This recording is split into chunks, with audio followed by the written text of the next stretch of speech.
नींद की गोलियां खाने में मिलाती, पति के सोने के बाद आशिक को घर बुलाती थी। एक लाश पंखे से झूलती मिली मृतक की बीवी और आसपास के कुछ लोगों की बातों से साफ था कि एक आदमी ने खुदकुशी कर ली थी।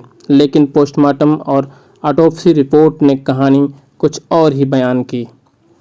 अगर आपको हमारी कहानी पसंद आए तो प्लीज़ लाइक शेयर सब्सक्राइब जरूर करें। रस्सी के फंदे से पंखे पर लटकी एक लाश देखकर पुलिस टीम ने अपना काम शुरू किया। मर चुके इस आदमी की बीवी अपने 2 बच्चों और साथ लेकर चीखते हुए बिलख रही थी। आसपास के कुछ लोगों भी इस घर के भीतर बाहर और पास जमा हो चुके थे। रोती हुई वह औरत कह रही थी कि उसके पति ने खुदकुशी कर ली। लाश को पोस्टमार्टम के लिए भिजवाया गया और जब पोस्टमार्टम रिपोर्ट आई तो जांच नए सिरे से शुरू हुई, क्योंकि मामला खुदकुशी नहीं, हत्या का था। बीते 26 दिसंबर की रात गाजियाबाद के लोनी इलाके से 34 वर्षीय इसराज की झूलती लाश मिली थी। पोस्टमार्टम रिपोर्ट कह रही थी कि रस्सी के फंदे से लटकने से पहले ही मौत हो चुकी थी। रस्सी के अलावा भी गले पर कुछ निशान थे। ये खुलासा होते ही लाश की ऑटोप्सी करवाई गई। इस रिपोर्ट में एक खुलासा ये हुआ कि मृतक के पेट में कुछ ऐसे केमिकल पाए गए जो आम बात नहीं थी। जहर तो नहीं था, लेकिन ऐसे केमिकल जैसे ड्रग्स या नशा किया गया हो। साथ ही पोस्टमार्टम रिपोर्ट की पुष्टि भी इस रिपोर्ट ने की।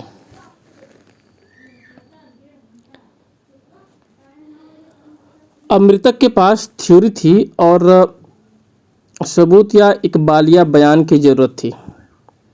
पूछताछ की पहली कड़ी स्वाभाविक तौर से मृतक इसराज की बीवी रजिया थी, क्योंकि पोस्टमार्टम करने वाले विशेषज्ञ के मुताबिक किसी कपड़े जैसे चीज से गला घोटा गया था। रजिया से जब बयान लिया गया तो वह कई सवालों के जवाब देते हुए हड़बड़ाई और पिछले बयान से अलग भी जवाब दिया। अब पुलिस का शक पक्का हो गया था कि रजिया को इसराज की हत्या के बारे में जरूर कुछ पता था। यह हत्या उसी ने की थी। पुलिस के सवालों और सख्ती से सामने रजिया ज़्यादा देर टिक नहीं सकी और रोते और सुबकते हुए उसने पूरी कहानी बयान कर दी। ये कैसे, क्या हुआ था। असल में पिछले करीब 1 साल से 32 वर्षीय रजिया के प्रेम संबंध 29 वर्षीय सलीम के साथ बनना शुरू हुए थे। रजिया और सलीम चूंकि लोनी के खोड़ा मोहल्ले में रहते थे, इसलिए दोनों के बीच जान पहचान तो थी ही। इसराज पेशे से कारपेंटर था। इसराज काम पर जाता तो उसकी गैरहाजिरी में सलीम और रजिया की मुलाकात होती और दोनों जल्द ही एक दूसरे के करीब आ गए। संबंधों में दोनों काफ़ी आगे निकल गए थे। कई महीनों के संबंधों में रोड़ा तब अटका जब एक दिन इसराज को रजिया और सलीम ऐसी हालत में दिखे जो इसराज के लिए गैर मामूली थी। इसराज ने दोनों पर कुछ नज़र रखी, लेकिन उसे खास पता नहीं चला।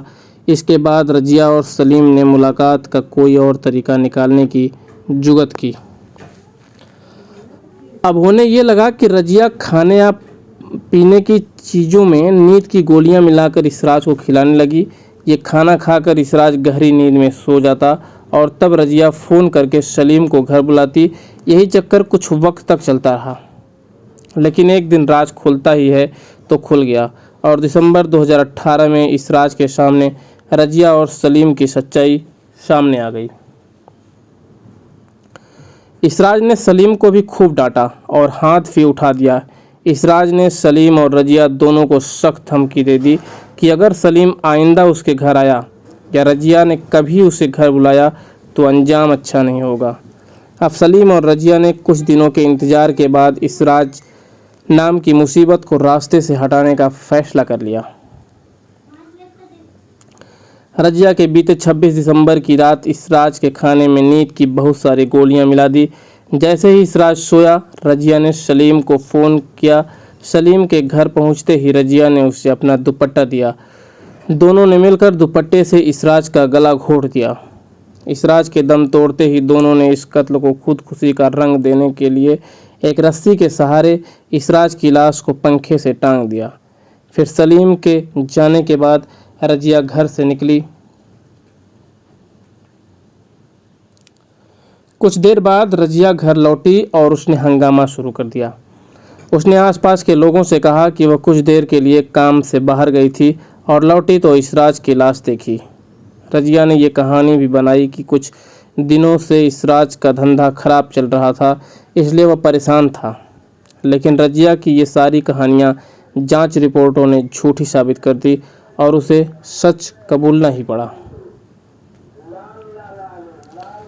सच छुपता नहीं, छुपाने से एक न एक दिन सामने आ ही जाता है।